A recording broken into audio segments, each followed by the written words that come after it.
Rosenberger has developed a compact hand crimping toolkit for the quick replacement of damaged Rosenberger H-MTD connectors on the cable harness. The case contains 5 hand crimping pliers with various tool attachments. Details: Tool A is for stripping of the cable jacket. Tool B is for cable cutting and stripping. Tool C is for crimping the support sleeve. Tool D is for crimping the inner conductors. Tool E is for crimping the outer conductor assembly. This video demonstrates the assembly of a female contact. The assembly of the male contact is carried out in the same way. Step 1. Cut off the damaged connector with Tool B. To do this, insert the cable into the side of Tool B, close the pliers, and cut the wire to length. The connector should be positioned as close as possible to the plier head in order to retain as much cable as possible. Step 1B. Additionally, for waterproof connectors.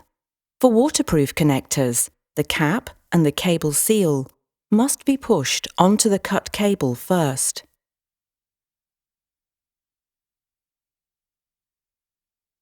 Step 2. Stripping the cable jacket with Tool A and B.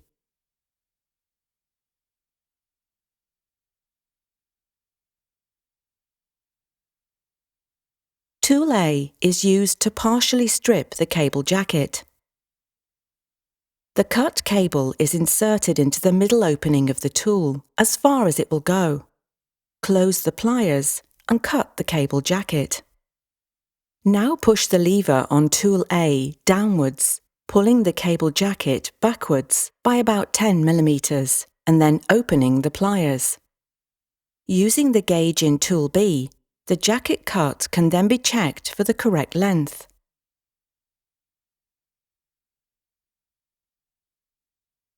Attention!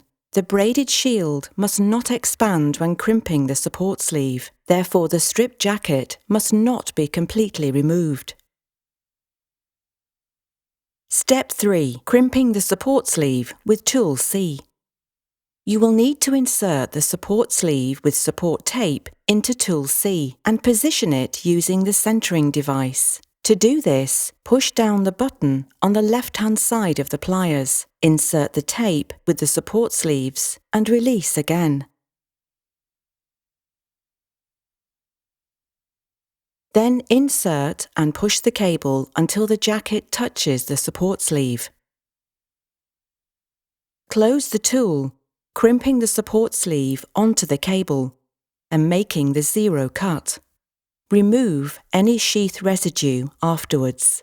Attention! Make absolutely sure the crimping is done correctly, otherwise it can cause serious damage to the electronics. Incorrectly crimped conductors should not be used and disposed of immediately. Step 4. Fold over the braided shield and remove the foil using Tool B. Fold the exposed shield over the support sleeve, making sure that all of the shielding is lying on the support sleeve. There should be no single strands in the contact area. Cut the foil with Tool B. Lift the lever at the top left to open the blade. Push the stripped cable into the opening as far as it will go, then release the lever. Then turn the cable several times to cut into the foil. Pull out the cable with the lever open, and then remove the foil with the enclosed tweezers.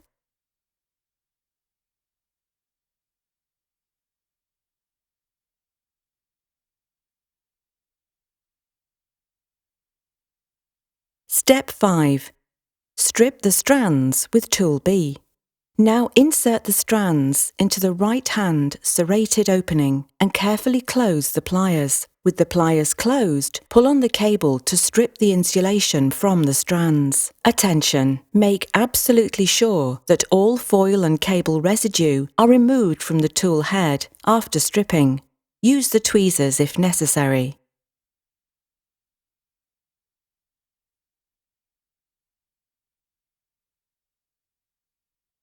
Step 6. Crimping inner conductor with tool D. Open tool D and pull out the button on the side, lowering the anvil.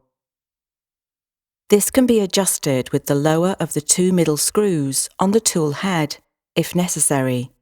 Pressing down the button on the front of the tool lowers the two pins in the holder, and the strip with the inner conductors can be positioned. When the button is released, the tape is fixed in place. Now squeeze the handle of the pliers until the anvil is back in its original position, as indicated by the side button snapping back into place. Now insert both cables into the crimping device up to the insulation and press the pliers together completely.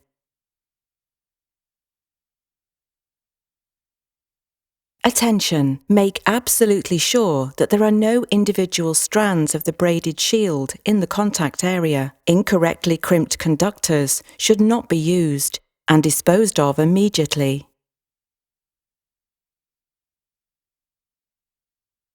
Step 7. Crimping the outer conductor assembly with tool E. First position the two inner conductors in the outer conductor assembly. Attention! The green stranded wire must always be inserted on the right to prevent cross-pinning, and the inner conductors must be flush with the insulating part at the front. The prepared cable with the outer conductor assembly can then be inserted into the tool and the pliers closed. Attention! Ensure that the crimping is done correctly to avoid the potential of causing serious damage to the electronics. Step 8. Fitting the standard plastic housing. Insert the pre-assembled connector into the standard plastic housing until you feel it click into place. Attention! Observe the orientation of the outer conductor to the plastic housing. Finally, press in the secondary fuse completely until it clicks into place. Step 8B. Alternatively for waterproof connectors. Insert the pre-assembled connector into the waterproof plastic housing. Attention! Observe the orientation of the outer conductor to the plastic housing. Then push the cable seal into the housing. Finally, push the cap onto the housing until you feel it lock into place.